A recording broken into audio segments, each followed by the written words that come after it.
Welcome to another fine edition, maybe it's another fine edition of It's a Sports Show. It might be It's a Sports Show. We haven't been on in a while, but it'll be some type of sports show.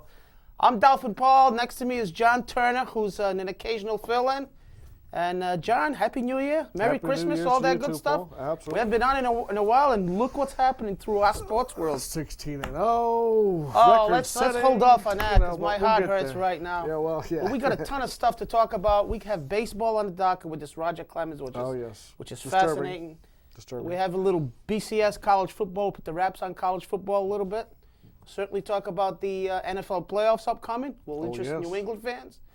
And a little bit more baseball with Jim Rice in the Hall of Fame. But, let's start off with, we had a couple of heated arguments here before we went on the air about this whole Roger Clemens situation. I don't know how closely you've been following it, but, I mean, this is the big story as we tape on Tuesday night.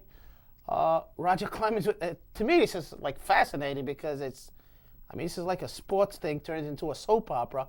And Roger Clemens now coming out vigorously claiming he's innocent. Kind of having a 60 Minutes interview, not coming off looking all that good, saying that he'd have a third ear and pull tractor with his teeth, which is erroneous because we all know, of other steroid users, and him saying also that it doesn't help you or hurt your body, only helps you in the short term. We could probably disagree on that. But then, yesterday he had a press conference with a taped conversation with his former trainer, Brian McNamee, saying he doesn't care about the Hall of Fame. Maybe I'm a sucker, but I'm not saying Roger Clemens is completely innocent. I'm just saying after the past day's events, this is where me and Frenchie, the producer, kind of disagree on this. And go your separate ways with us? I went, a little bit more towards the other side. Well, this is my take, and this is only a brief thing. Roger Clemens had a wonderful career from mid-'80s up into the early '90s. And then in '94, he basically crashed and burned, went into the toilet. The Red Sox said, "Thank you for your assistance. It's time for you to go." He goes. 3 years later, he comes back. He's the Roger Clemens of old. After first going basically 4-4 and having a mediocre season, all of a sudden this person comes out of the woodwork. Brian McNamee comes out of the woodwork. He injects him with B12. And all of a sudden, Roger Clemens goes 14-0 for the rest of the season. His fastball in his prime was going at 94 miles an hour. Now it's going at 97 miles an hour.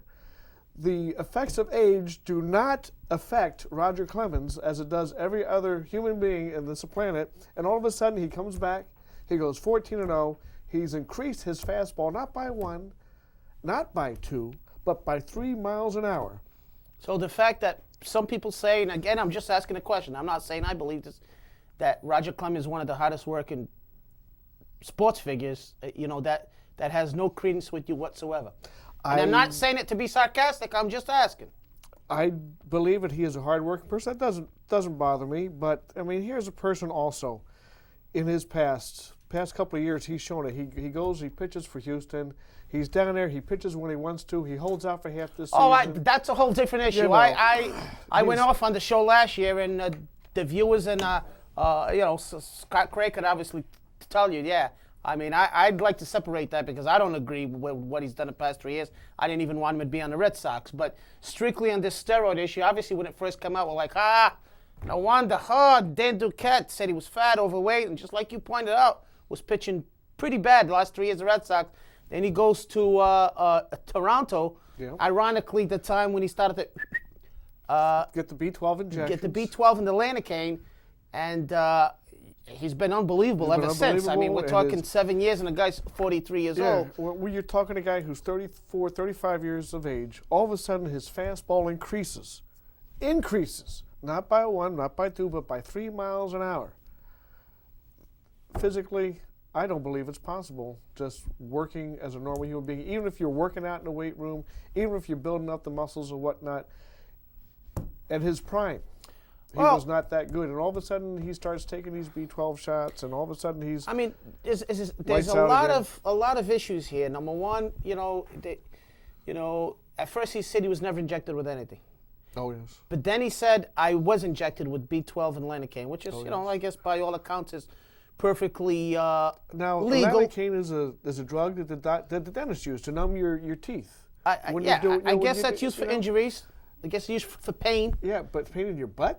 Yeah, but what's it doing? Come on. Yeah, but that's not against the rules, though. I mean, NFL players on Sunday, every time they say it's a game time and decision, a lot of people say, well, don't they know we're early in the week? No, what they do, and I found out through credible sources, and it's public knowledge, not like I did any type of investigating, is a lot of these guys get shot right before the game. Oh, yes. That's why it's a game time and decision. They shoot you. Cortisone shot, and you go out and see. Go out and you play. You go out and see how you perform. If they can't go, that's why that's a lot of the game time decision. But originally, I said, Roger, you're full of crap. But I mean, he's pretty much the only athlete out of all these guys, Bonds, Palmeiro, even Andy Pettit, who pretty much said, yeah, you got me. I was trying to recover from injury. I would think if Roger was as guilty as they say, that he would say, hey, I did it a couple times to recover from injury also and move on. I mean, he vigorously has said he doesn't care about the Hall of Fame. He's put in all this hard work, and, he just wants his name cleared.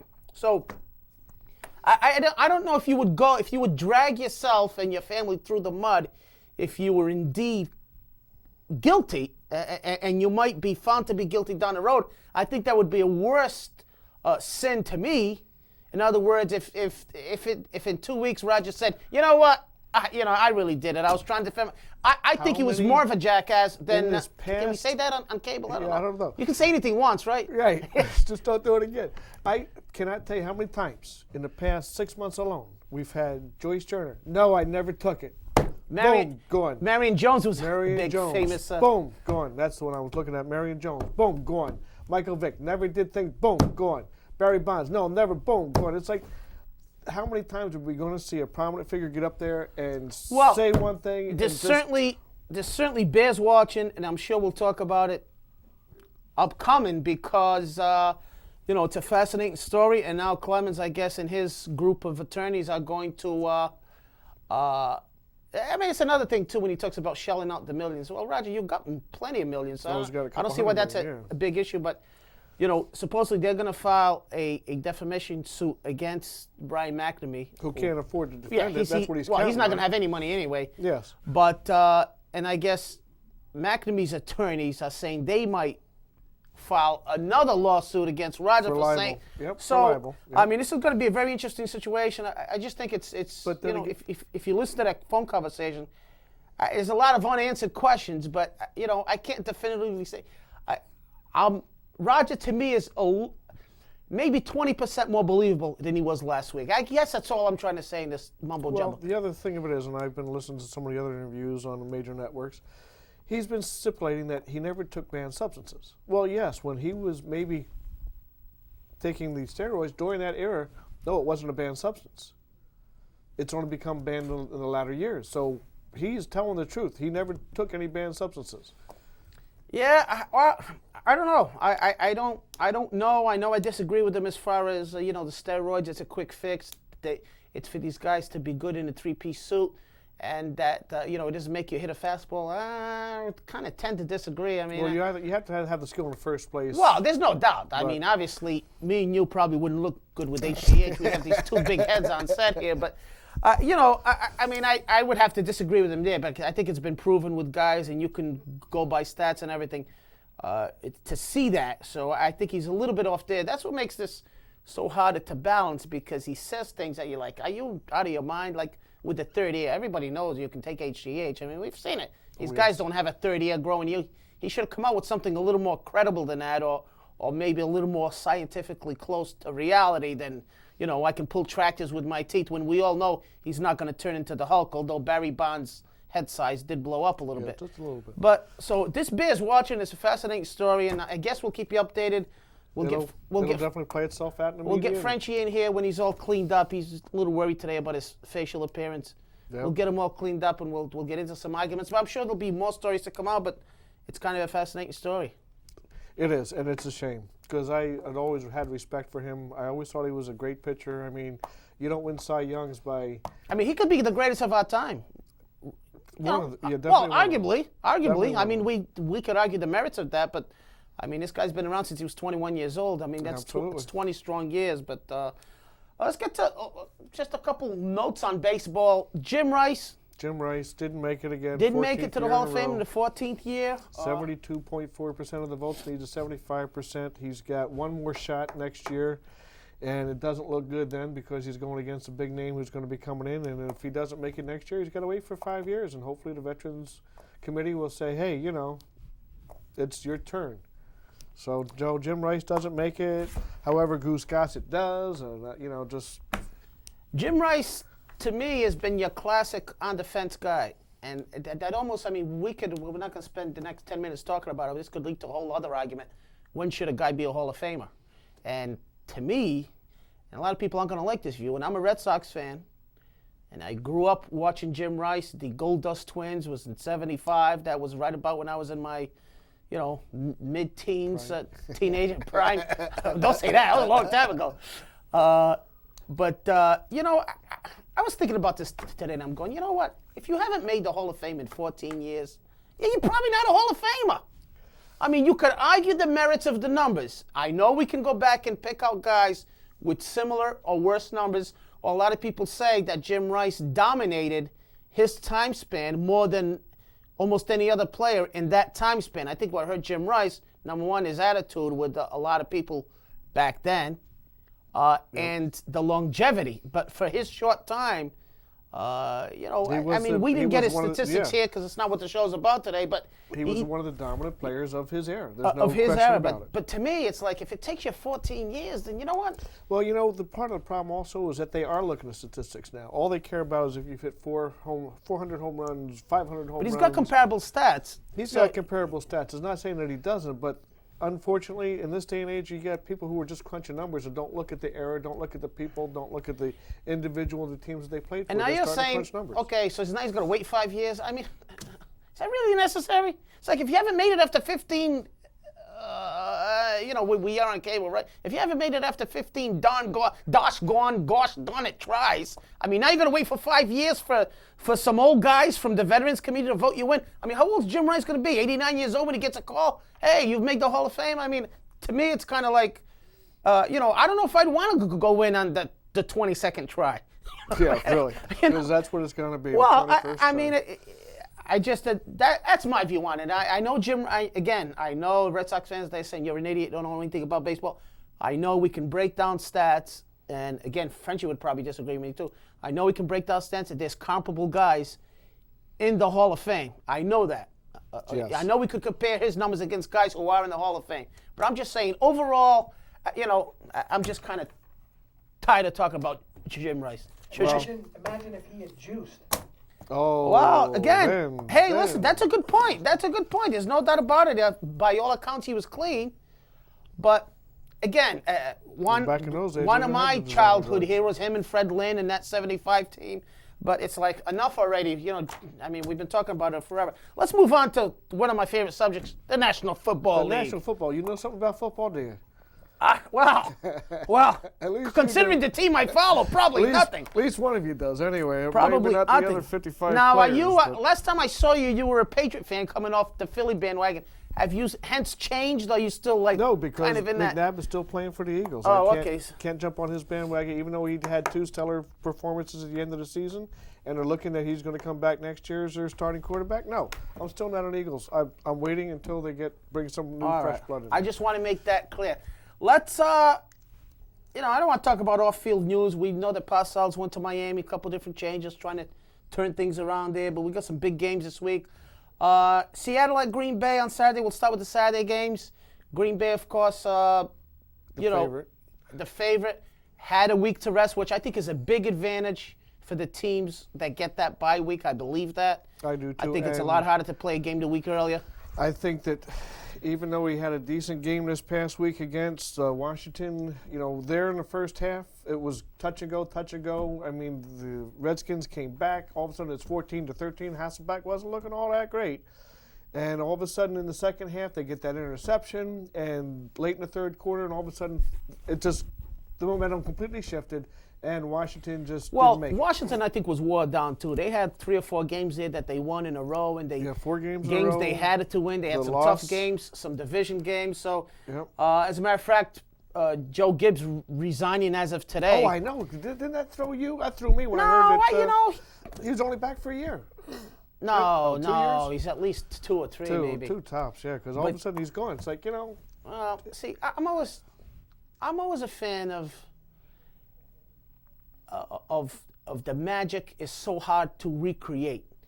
In other words, if you took Belichick and Pioli and put them on another franchise, would they be good? Yeah, but would he duplicate the New England success? I don't think so. No, I just think it's so hard to, when these Jimmy Johnsons come back and these guys come back and they did it once with a team, I just think it's so hard to do it again because there's so many circumstances that have to be in place for you to be a champion that I just think it's so hard to duplicate. He came back, they were competitive, he did a good job this year, but he's going to go. But I guess he's staying on as some type of consultant. Yeah, he's going to stay on as a consultant. But in that vein, and I just want to touch this on very quickly, it's like, look at Bill Parcells. I mean, when he was at Giants, boom, Super Bowl, we've got it all, and now he goes to 3 or 4 different teams. He's improved the teams. He's improved them, but that's, that's all happens. All right, well, let's get to the games themselves. Seattle at Green Bay, how do you see this game? I mean, do you see it as you give Seattle any chance to win this game? Or? I give them some chance, but I definitely believe that Green Bay is going to take this one. Okay. Well, I think there's a couple things I think. Number one, Green Bay is a tough place to play. Number two, Brett Favre's a great quarterback, has been there. But they got a young team. They've got a young Seattle team, is playoff tested. I think I think Seattle could go there and pop them. They could, but I don't think they're going to. I really think the Green Bay, even though they've got young players, they've shown maturity. Brett Favre has been a great leader. They're a solid team. There's no doubt about that. Great year. The coach also, who was a runner-up to Belichick, which we could talk about too. Oh, yes. Did a great job. Excellent. Excuse me.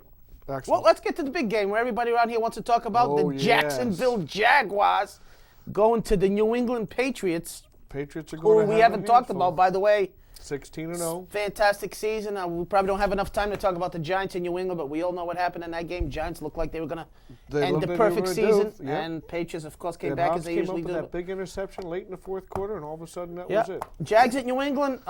New England favored by 13. I thought Jacksonville could give New England a tough time. I was a little discouraged because, of course, I want New England to lose. Everybody knows that. I mean, I'll admit it. That's who I am. I saw Pittsburgh spread Jacksonville out and move the ball, which isn't good news if you face New England because, of course, New England can spread you out better than anybody. But, I love Jacksonville in the sense that I like their coach, and they're a tough, physical football team. New England could beat them, but they're not gonna, they're not gonna finesse their way through Jacksonville. Well, it's going to be a physical game. They're face is they've got Fred Taylor, who finally after and Maurice Jones-Drew. I mean, good change of pace. 4.4 averages, and that's the Patriots' weakness is the running game. And let's face it, the Patriots' defense is I don't want to say it's not a championship defense, could be unfair, but they're not like even the first defense that the Patriots won a Super Bowl with, where they carried the Patriots through the playoffs. I mean, the strength of this team obviously is the offense. So it'll be interesting to see how the Jacksonville attacks it with David Garrard, who's played pretty good except for the second half of last week. But he can run also, which kind of hurts. So I think this game's going to be closer than people think. I think Jacksonville is going to give New England a battle. Not sure how you feel. I think they are too, especially if they can keep the ball on the ground and keep that clock moving and keep the offense off the field. All right, so you're saying there's a chance. There's a chance, but my concern again is their running game. If they can establish that running game and keep it going against our defense, we're going to have big problems out there. Definitely. I don't want to have to come down defense, did you catch that? I don't want to have to come down to that last, touchdown throw in the last 24 seconds. I'm the only loyal fan left in this world, staying with my 1-15 Dolphins. All right, well, that's obviously a big football game there. New England's rested. They do have an advantage. Let's move on to Sunday. San Diego, good, tough, physical team. They finally won a playoff game without Marty Schottenheimer. At Indy, who's also been rested for a week. And, I might be willing to go with San Diego because they've got the best record against the Colts in the past 3 years of any other team. They have been able to rush the quarterback. They understand them. They have been the only team to beat them. I mean, the past times they've gotten together. Now you're not just saying this because you hope New England doesn't play the Colts. No. I'd like to see New England and the Colts get together because I was very upset about last year's playoff. I think that that's why. No, I am upset in one venue, but then again, this year we see that the Patriots are playing all 60 minutes. Last year, that playoff game they let up towards the end, and all of a sudden the Colts came back and they beat us. Well, I don't think that's going to happen this year. So I wouldn't mind a Colts New England game. I think that would be retribution for last year. Well, I think that'd be the best. I think matchup. That'd be an excellent matchup. I don't think, but I think San Diego is a very good shot. I think they do, but in the first half they did not look good against an undermanned Tennessee team. So I'm a little hesitant. Yeah. And Indy's defense has been playing great. It's at the Dome, so to be honest with you, I'm looking at a cakewalk for Indy. I could be wrong, but moving on to the later game on Sunday, the New York Giants, who went into Tampa Bay and beat the Tampa Bay after playing a tough game against New England, which brings us to another subject, when you rest players and when you don't. Many people thought they shouldn't have played real hard against New England, but obviously it paid off because they stayed sharp. They stayed sharp. Eli Manning all of a sudden is the quarterback that they had expected for him to be. And Garcia was rusty. He didn't play a very good game at all, even though we had the wide receiver who was injured, but yeah, I know, and I was disappointed because I thought that Jeff Garcia, he used to play for my Eagles. If he was the Eagles quarterback this year, I wouldn't have been off on the Eagles, but I was disappointed when they let him go. But he went to a good team. They resounded after the past years. All of a sudden, they looked like they should be.